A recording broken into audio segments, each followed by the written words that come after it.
Avec cette montre-là, j'ai pu courir 65 km avec une précision du GPS de l'ordre de 99,97%. Elle fait aussi bien que des montres à plus de 1000 €. Elle s'adresse aussi bien aux amateurs qu'aux athlètes professionnels. Et pour le coup, pour moi, c'est la meilleure montre de sport du marché. Quitte à commencer à tester des montres de sport sur YouTube, on va commencer par la nouvelle référence de chez Garmin, la Forerunner 970. Et pour le coup, vous m'avez déjà compris, elle m'a bluffé. Bon, déjà, on va tâcher d'expliquer un peu les choses si jamais vous avez du mal à comprendre la différence entre une montre de sport et une montre connectée type Galaxy Watch ou Pixel Watch ou même Apple Watch qu'on a l'habitude de tester sur Android. Une montre connectée classique, on va lui demander plein de choses. On va pouvoir installer des applications tierces, on va pouvoir passer des appels, faire du paiement sans contact, vraiment profiter de plein de fonctionnalités différentes et un petit peu aussi du sport, de la santé, de l'entraînement. Mais c'est tout, un petit peu. Le souci, c'est que sur ces montres-là, on n'est pas toujours hyper sûr que la vitesse qu'on va avoir, l'allure, le nombre de kilomètres, la fréquence cardiaque vont être hyper fiables et surtout, ce ne sera pas forcément bien intégré à tout l'écosystème qu'on va avoir autour. Et justement, c'est la force d'une montre de sport qui, comme son nom l'indique, est là pour le sport. Il n'y avait pas de piège, vraiment. Pour ça, on va avoir besoin de capteurs qui sont ultra précis, que ce soit par exemple la fréquence cardiaque ou le GPS. Pour la fréquence cardiaque, vous connaissez, on l'a également sur des montres connectées normales. L'idée, c'est que quand on va vouloir s'entraîner, on va vouloir que ça soit le plus précis possible. Par exemple, si vous voulez faire un footing tranquille, il va pas falloir que vous dépassiez une certaine fréquence cardiaque parce que sinon vous allez trop vous fatiguer. Si jamais vous faites un exercice qui va vous demander d'être un peu plus résistant à l'endurance, là il va falloir monter à une fréquence cardiaque un peu plus élevée mais pas trop haute non plus. Bref, c'est vraiment une question de précision. L'autre point que beaucoup de gens négligent, c'est le GPS. Il faut qu'il soit hyper fiable et là j'ai un exemple malheureusement en tête, c'est la Galaxy Watch 7 de l'an dernier. Pour le coup, quand je l'ai testé, il y avait une différence de plus 6%. Et là, vous vous dites 6%, c'est pas grand chose. Imaginez-vous, vous faites un marathon. Vous arrivez au 40e kilomètre et là votre montre vous dit que vous avez fini votre marathon alors qu'en fait il reste 2 km 200. Donc c'est complètement faussé, ça fait une grosse différence et puis surtout ça veut dire qu'il y aura une grosse différence au niveau du calcul de la vitesse ou de l'allure en temps réel puisque la vitesse ou l'allure se base sur la position GPS entre deux moments. Forcément, ça fausse absolument tout. Du coup, si vous avez un objectif de chrono, il faut une montre qui soit fiable au niveau du GPS. L'avantage, c'est que la Forerunner 970, elle est extrêmement fiable au niveau du GPS. Pour mes tests, je l'ai comparée au modèle de référence de chez Garmin qui est sorti en fin d'année dernière, qui est la Fenix 8, qui est une montre faite vraiment pour l'outdoor, pour le trail, pour l'aventure.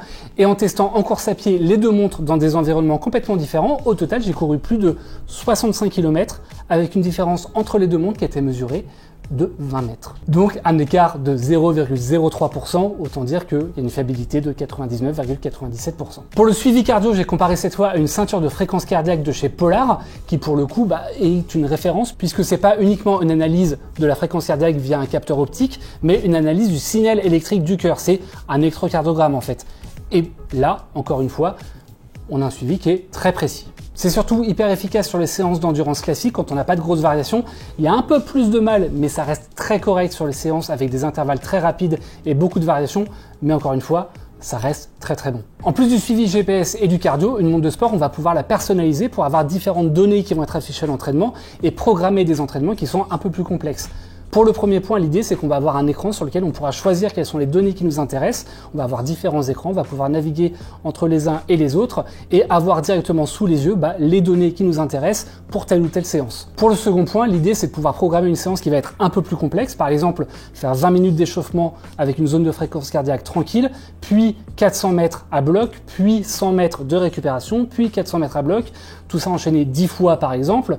Ça, on peut le programmer et on a juste à suivre sa montre. L'idée, c'est aussi, une fois que l'entraînement est terminé, de pouvoir consulter a posteriori toutes les données de l'entraînement, que ce soit aussi bien la fréquence cardiaque ou l'allure, évidemment, la distance, ça va de soi, mais aussi la cadence, c'est-à-dire le nombre de pas par minute, la longueur des foulées, donc à quel point chaque foulée va être longue, le temps de contact au sol pour savoir si on a vraiment appuyé pendant longtemps ou si jamais on a bien rebondi, bref, tout plein de données qui peuvent nous servir pour l'entraînement. On va aussi pouvoir savoir si l'entraînement qu'on a fait va plutôt améliorer le VO2 max, le seuil lactique, la base, bref, tout plein de données. Si on a fait du surentraînement, donc si jamais on risque de la blessure, on va pouvoir aussi connecter des capteurs tiers, par exemple une ceinture de fréquence cardiaque, un capteur de puissance pour le vélo, un compteur GPS pour le vélo, bref, tout plein de capteurs qui, eux, peuvent être connectés directement en Bluetooth à la montre pour ajouter des données supplémentaires. Et puis en plus de ça, on va avoir un suivi au quotidien, donc on va pouvoir voir l'évolution du VO2 max, on va pouvoir savoir si la charge d'entraînement est suffisante, si on est en pic d'entraînement, si on est en désentraînement, on va pouvoir savoir si jamais la fréquence cardiaque elle diminue effectivement si jamais on est en période de récupération, bref,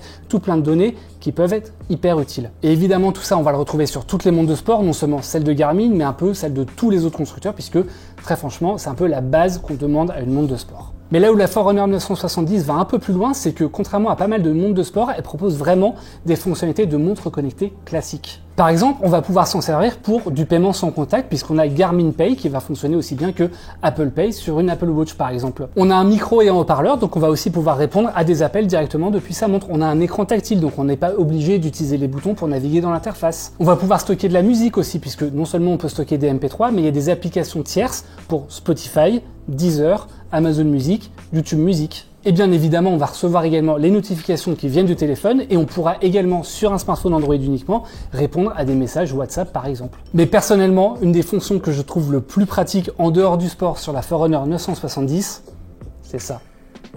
Contrairement à ce qu'on va retrouver sur la plupart des montres connectées, la lampe torche de la Forerunner, c'est pas un écran allumé en blanc. C'est un vrai flash qui va être aussi puissant, voire plus puissant qu'un flash de smartphone. Sauf que l'avantage par rapport à un flash de smartphone, c'est que là, on l'a toujours au poignet, donc on n'a pas besoin de sortir le téléphone. Ça s'allume, comme vous l'avez vu, avec simplement 2 appuis sur un bouton, et puis ça nous laisse les 2 mains de libre, et ça fait vraiment toute la différence. Après, je vous l'accorde, la première fois que j'en ai entendu parler, je me suis dit c'est complètement débile, ça servira à rien.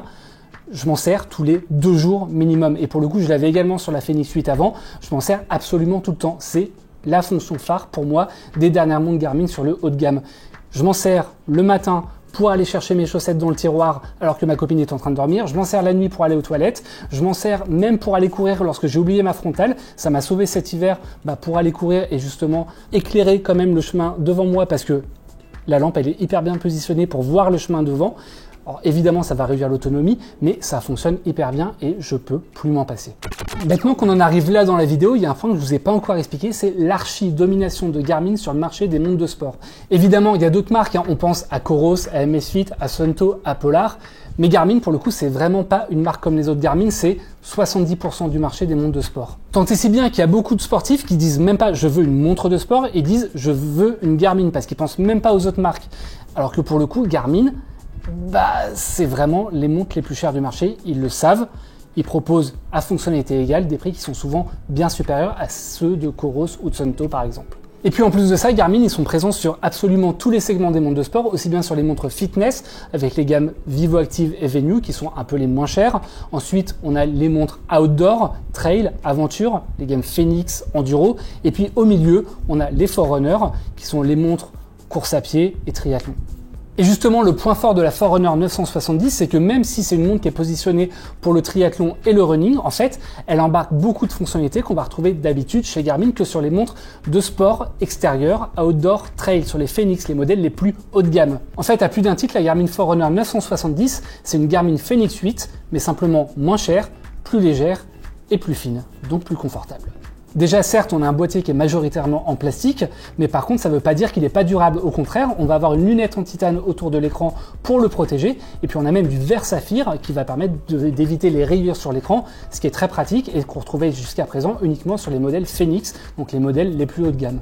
Cette montre-là, c'est aussi un modèle qui va vous permettre de profiter de la cartographie en local, ce qui peut être très pratique lorsque vous faites de la randonnée par exemple, que vous n'avez pas de réseau, lorsque vous allez faire un trail, lorsque vous allez partir en vélo, vous pourrez retrouver directement l'itinéraire non seulement sur la montre avec la trace que vous aviez prévue, mais ce ne sera pas uniquement sur fond noir, ce sera sur un vrai fond de carte avec les rues, les chemins, les routes, le nom des rues, les points d'intérêt, la possibilité éventuellement de trouver des toilettes pas loin, la possibilité aussi d'avoir un reroutage si jamais vous sortez de votre itinéraire, bref, tout plein de fonctions qui jusqu'à présent étaient proposées essentiellement sur les montres haut de gamme de chez Garmin. Toujours du côté du suivi GPS, on a une autre nouveauté qui est assez pratique sur la course à pied, c'est la détection automatique des pistes. Et là, je parle pas de pistes de randonnée, je parle vraiment de pistes d'athlétisme, c'est-à-dire que Garmin a une base de données de toutes les pistes d'athlétisme dans le monde, qui vont faire 400 mètres, toutes, c'est une convention. Et lorsque vous allez faire un tour de piste, la montre va considérer que vous avez fait 400 mètres. C'est hyper pratique parce que si vous faites un test d'effort, un test de VMA par exemple, du coup, vous allez avoir une distance précise que vous avez parcourue en un certain temps.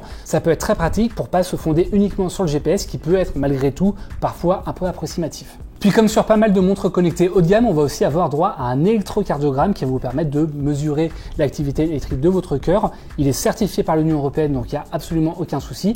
Et il va vous permettre aussi de détecter d'éventuels problèmes de fibrillation cardiaque. Donc ça, c'est une fonctionnalité essentiellement santé. Un autre point qui est vraiment pas à négliger sur une montre de sport et de running en particulier, c'est la luminosité de l'écran, surtout pour un écran OLED. Puisque lorsque vous allez courir en plein cagnard, il va vous falloir un écran qui soit suffisamment lumineux pour ne pas être gêné par les reflets du ciel ou du soleil sur la montre. C'est tout bête, mais plus le pic de luminosité est important, plus ce sera confortable à lire. Et là aussi, la Forerunner 970 s'en sort extrêmement bien puisque c'est tout simplement la montre avec l'écran chez Garmin le plus lumineux jamais sorti. Évidemment devant la Forerunner 965, donc le précédent modèle sorti il y a 2 ans, mais également devant la Fenix 8 qui est sortie il y a quelques mois et qui est pour le coup le modèle le plus haut de gamme de chez Garmin. En plus de ça, comme la Forerunner 970 c'est l'une des montres les plus récentes lancées par Garmin, on va avoir pas mal de nouveaux scores qui sont pas encore disponibles sur les autres modèles. Par exemple, on va avoir une analyse du temps qu'on peut espérer faire sur une course à partir du moment où on a fixé cette course est à telle date et le score va analyser les entraînements qu'on fait et puis la montre va pouvoir analyser si on peut espérer faire ce temps-là à cette date-là.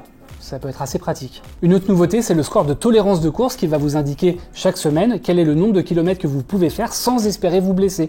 Et ça peut être pareil assez pratique puisqu'on sait que pour progresser, notamment en course à pied, il faut faire de plus en plus, mais pas trop dépasser sinon on risque la blessure.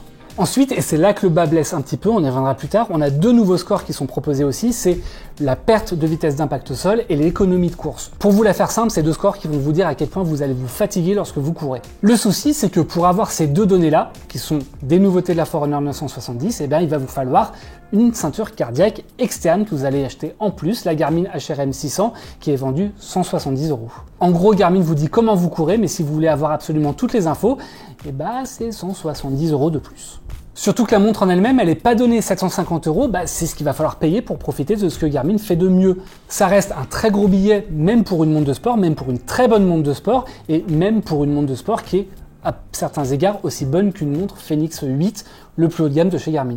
Bon, jusqu'à présent, j'ai été plutôt élogieux sur cette montre, mais évidemment, elle n'est pas parfaite, évidemment, il y a quelques défauts, et on va faire le tour pour contrebalancer un petit peu tout ça. Déjà, comme on l'a vu, pour recueillir certaines données, il va falloir acheter une ceinture fréquence cardiaque en plus. Ensuite, la montre, même si elle est plutôt fine, finalement, elle est assez large, et on a un seul format de 47 mm, qui sera pas le plus adapté pour tous les poignets. C'est un peu dommage, là où surtout Garmin propose sur les Fenix ou sur d'autres modèles des versions un peu plus petites aussi. Après, vous l'avez sans doute compris après tout ce que j'ai dit, c'est une montre qui est centrée essentiellement sur le sport. N'espérez surtout pas en profiter comme une montre connectée classique. Vous n'aurez pas des centaines d'applications, vous n'aurez pas Citymapper, vous n'aurez pas WhatsApp là-dessus. Ça reste une montre qui est faite pour le sport. Donc si vous n'avez pas un usage sportif, ça sert à rien de l'acheter. C'est tout bête, mais voilà. Au moins on est au clair. Il y a aussi l'autonomie qui pourra en gêner certains. Alors on s'entend, ça reste une montre avec une bien meilleure autonomie que ce qu'on va avoir pour les montres WatchOS, donc les Apple Watch, ou les montres Wear OS, par exemple les montres Samsung ou Google. À titre d'exemple, on a 5 jours d'autonomie, on pourrait se dire c'est parfait, sauf que si on compare aux anciens modèles de chez Garmin, par exemple la Fenix 8, elle proposait jusqu'à 9 jours d'autonomie avec le même protocole de test, là où la 965, donc le modèle précédent, la version précédente de celle-là, elle avait jusqu'à 7 jours d'autonomie, donc on est un peu moins que ce qu'on avait avant. Ça reste bien, mais c'est pas aussi bien que ce qu'on avait sur les autres modèles. Le dernier problème, c'est qu'on a une montre qui est particulièrement chère.